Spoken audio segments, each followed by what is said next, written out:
Hello, Keith Rucker here at VintageMachinery.org. Guys, today we are back working over here on the John Deere Amazon cane mill, working on the pattern to make a new drum, the main drum. I've been started on this and working on this, and we're just kind of continuing on where we left off. Today what I want to do is I want to get the plugs in here. I want to get these joined where they come together. We're going to have to do some things to where they'll be attached good, get a faceplate attached to it, and get this ready to go on the lathe to start turning it so that we can actually turn it into a round pattern versus what we have right now. So without further ado, let's get in here and get going. So when I was putting the laths on here, they're screwed in, but I countersunk these screws. I don't know, that's probably down, 3/8 of an inch or so. It's 3/8 inch diameter. I need to plug these holes up, so we will not be turning down to where the screw heads are.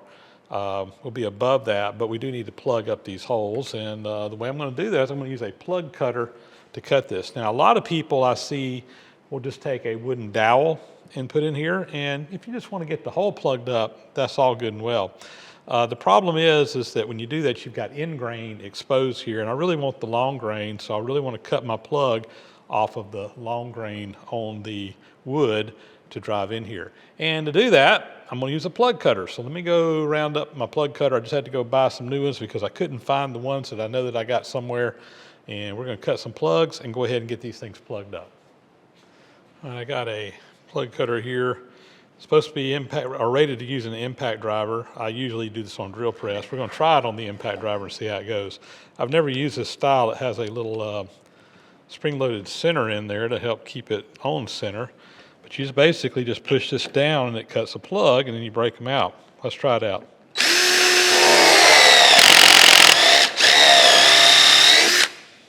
All right.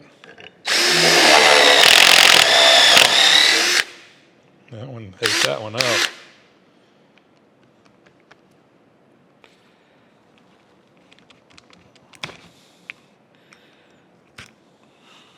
All right. Let's try another one here.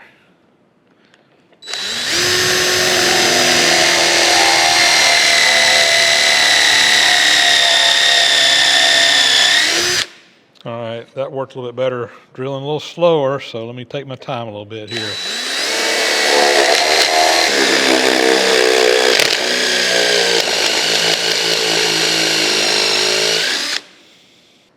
All right, we got those knocked out. I had a few of them break, which is not unusual.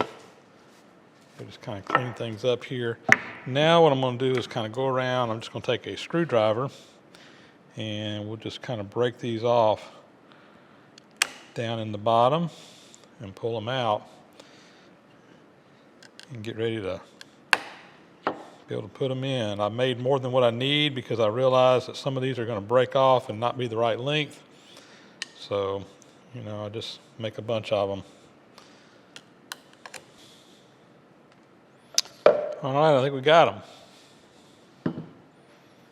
So now the task is to start plugging up our holes. I'm going to put a little dab of wood glue on these, and we'll just kind of put that over there where y'all can see it.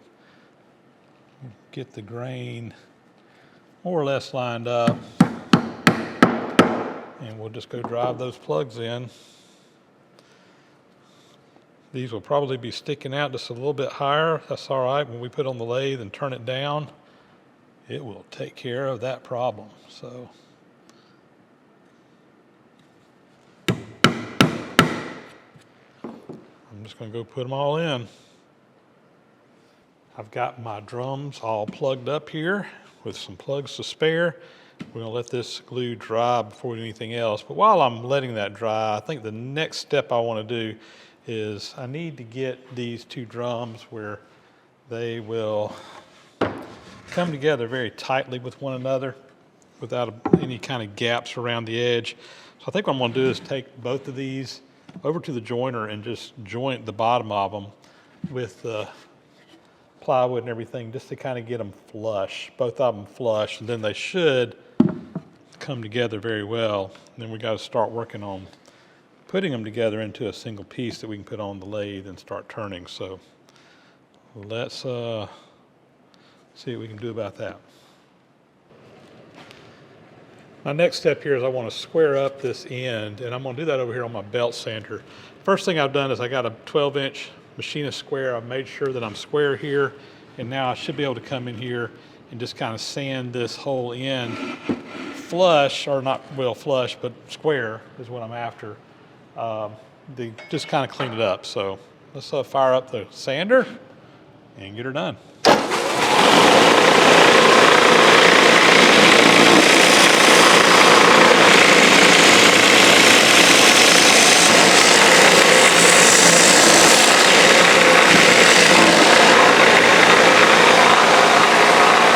And I'm gonna do the other one too.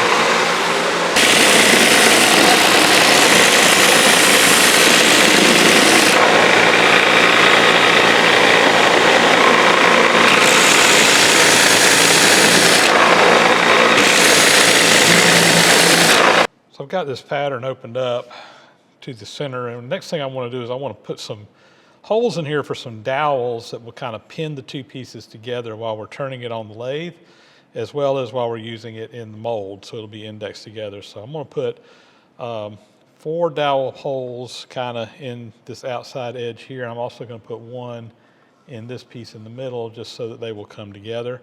I'm just going to use a 3/8 inch dowel, so I'm going to go in, let's see, I'm going to go in 3/8. Tell you what, we'll go in 1/2 inch.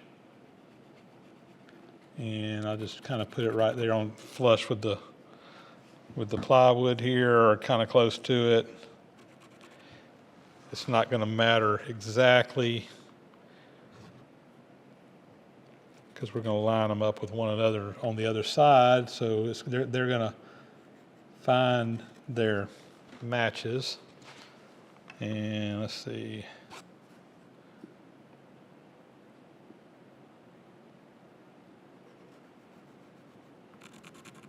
There we go. I'm going to do 1, 2, 3, 4, 5 dowels. Let me go get a 3/8 inch drill, and we'll drill some holes for those.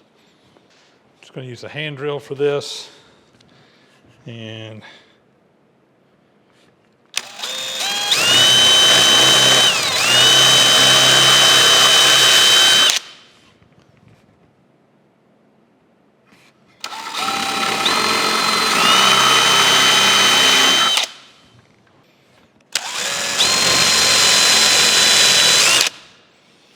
all right. And I'm just going to take a little sandpaper here and sand the tops of those flush.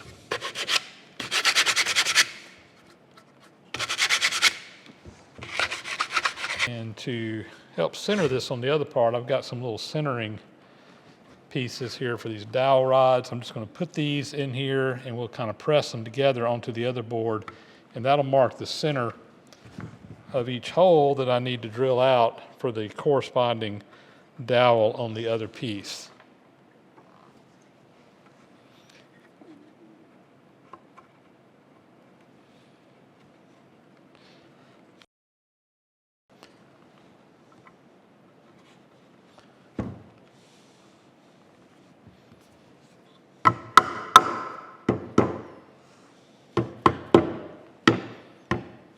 All right.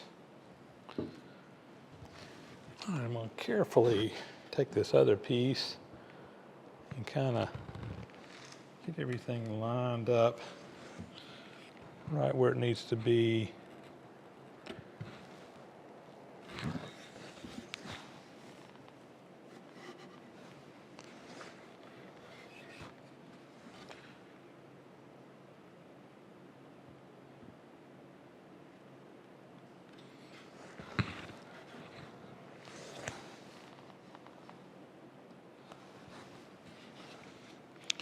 All right, I like that. So I'm just going to kind of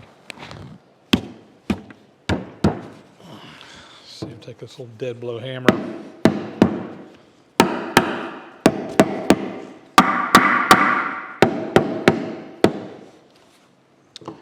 That should transfer the center punches for those holes, and it does.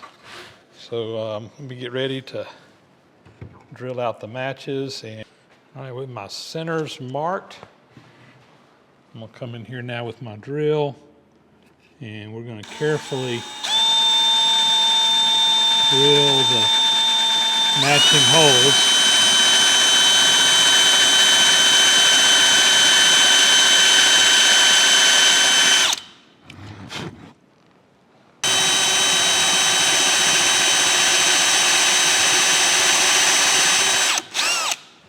All right. Again, put a little sandpaper here and just kind of clean these up.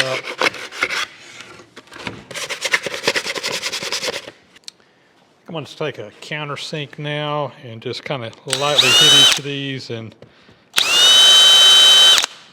open that hole up just a little bit. So for my dowel pins, I just took a little oak dowel pin. This is a 2-inch long oak dowel pin.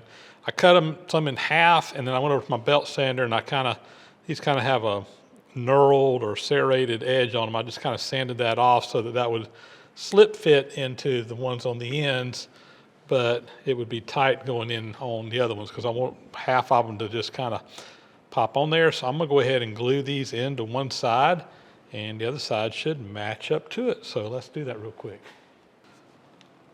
Put a little dab of glue in each one of these holes.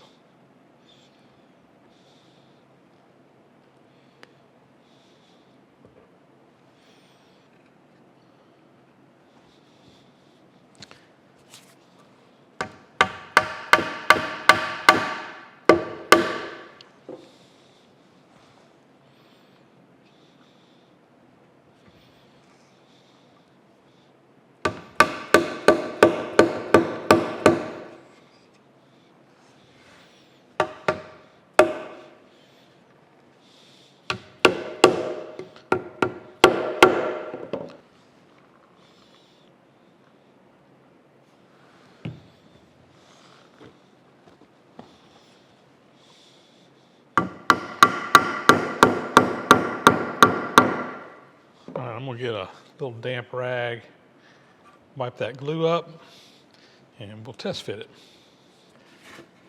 A moment of truth here. See if these will fit together. Oh yeah. Look at there. Now that will help in the turning process and will also help to index it when we start molding. In the mold, it needs to come, okay, it comes apart fairly easily. That's actually pretty good. So, yeah.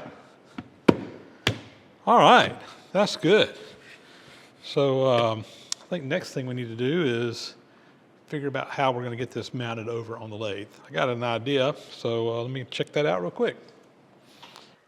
This is starting to look good. I think we're getting close to getting it over on the lathe. So next step though, before we do that is, I got the pins in there. That's gonna help while it's turning, but I need to actually attach these together, but with the thought in mind that they've got to come back apart into two pieces later on. So my thinking here is that what I'm gonna do is I'm going to put just a little dab of glue in the four corners here of the drum to give it just a little bit of support out there on the edge. I can come in with a chisel after we've turned it and kind of break those glue points. I'm not going to glue it solid. I don't want this to be a permanent joint. I want to be able to separate it later. And I'm also going to take a wood screw and put in the end down here. Now I made this purposely longer than what it needs to be so I can put a screw out here in the end and it's not going to really impact anything. And I'm going to kind of toenail a screw in this end down here in the wood in the center where it'll be kind of on the inside. Again, those screws will come out later. We'll take a chisel, pop the glue joints loose, and hopefully be able to separate this and hopefully be able to keep it attached while I'm doing the turning, which is my real goal here. So tell you what I'm going to do is we're going to put it back together. I'm going to go ahead and drill my holes for the screws to go into. Then we'll put the glue in here, we'll screw it together, and then we'll put a faceplate on the end to turn it on. So let's do that real quick. So I got my same screw here with the pilot in it, and it'll be down below the surface. I'm just going to do this out on the end again where it'll be cut off at.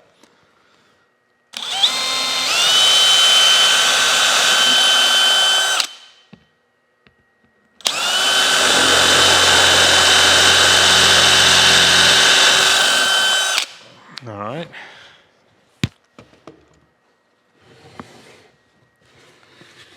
And here on the end, like I said, I think I'm just going to kind of go in at an angle and toenail a screw in here. If I can get a hole started.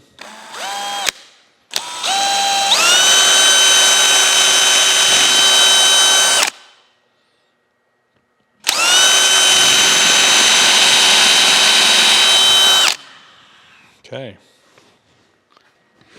I'll take it back apart again.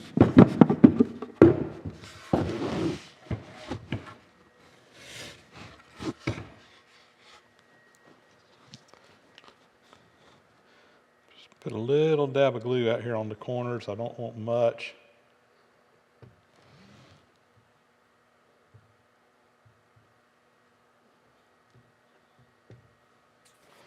That'll be plenty. I'll tell you what, well, I got the screws holding those in. I'm not going to worry about that. Now let's put it back together. And get some screws and put in here. This one here, toenailed in. Okay. And then one on the end.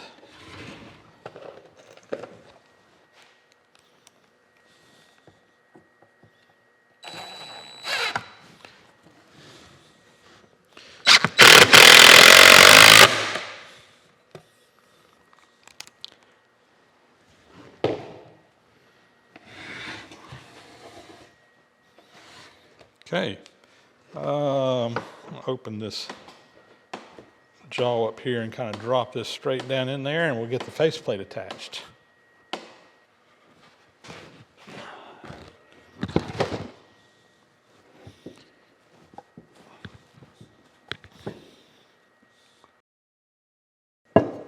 So this is the faceplate that fits onto my lathe. This is on a pattern maker's lathe. You guys will see that later, but basically it's, I think, 8.5 inches in diameter. What I want to do is get centered up. I have marked the center of this pattern down here. I've just put a cross on it, and I'm just going to put this on top here. Just going to roughly kind of get it in the center here, and rotate that just a little bit. And I'm just going to look down through the center and just kind of visually get that lined up on that crosshair right there. And now I can just take some screws and just screw this right onto the part. So I'm just going to drill a couple of holes. So I'm got a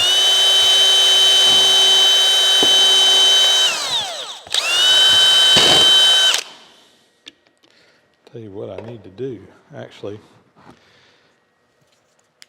I got a screw that comes straight down the center of those. I need to offset this just a little bit so that I don't hit those screws, because I hit one right there with the drill and I just realized what was happening. All right, let's do that again. I'm gonna go ahead and pre-drill a couple of these holes.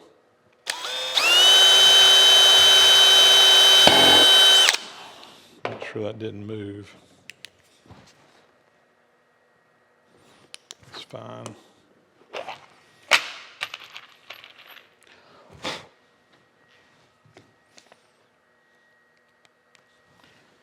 And we'll just screw it on.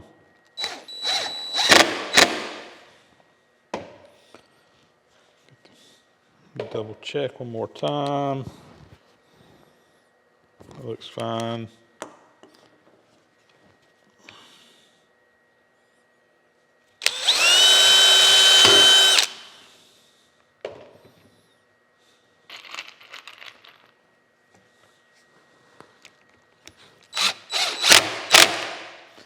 right, I'm gonna go ahead and drill the rest of the holes in here. I got a couple of different areas. I'm gonna just put a bunch of screws in this thing. Make sure that it's holding it nice and secure.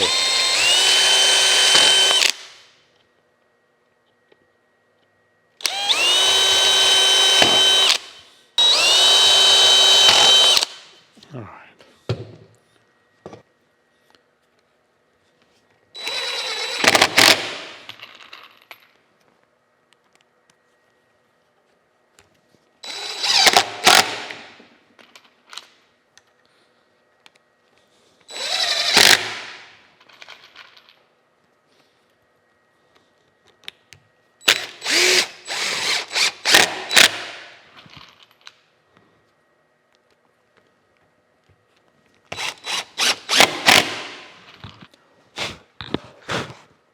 That has that faceplate all attached there. There's what, 12, 13, 14, 15 screws holding that on there. So I feel pretty good about that. Now I'm gonna flip it back over again, and I need to find the center up here and go ahead and put a little hole or something in there. I need to figure out what it goes on my tailstock on the lathe, and where we can support this with a live center on the end. So let me get that figured out, and we'll get this ready to roll here. Well, I think we have our blank here, our pattern shell, ready to go onto the lathe now. So the faceplate's on the end. I've got the center mark down here where the live center will go to support the end. And we're gonna do the turning of this over on a special pattern maker's lathe. And that's gonna be a separate video. I gotta get that thing set up, cleaned up, and it's been a while since I've used that machine. I don't think I've ever even featured it on my YouTube channel, although I've had that lathe for quite some time, even predating when I started doing videos. Just haven't used it in a while. But it's kind of a cross between a metal lathe and a woodworker's lathe. It's made for making wooden patterns, but it's made also with some of the features you would have on a metal lathe for doing that precision work, rather than a typical wood lathe that's just all kind of for, you know, hand turning things, where this one you can actually use the cross slide and so forth to make straight cuts and so forth. So we'll be getting that lathe set up, and we'll get it turned out, hopefully coming up here real soon. But for today, that's going to be a wrap on this episode. Glad to have this thing ready to go over there, and looking forward to doing that turning coming up very soon. Guys, with that, that's going to be a wrap for the day. As always, thanks for watching. Please subscribe to the channel if you haven't already. Thumbs up, comments, they really help out a lot. Please, please, please do that. Also, big, huge thank you to those who support the site financially through Patreon, PayPal, and now through YouTube memberships. You can click the join button on YouTube as well. And that just helps out a little bit, gives a little bit extra to kind of help take care of the incidentals around the shop here, doing all the extra work that goes into bringing these videos to you guys. And I really do appreciate you guys that do that. And if you feel like you're getting good content or good value out of these videos, I would encourage you to do the same. And with that, we're going to get out of here. We'll catch you on the next video. Again, as always, thanks for watching.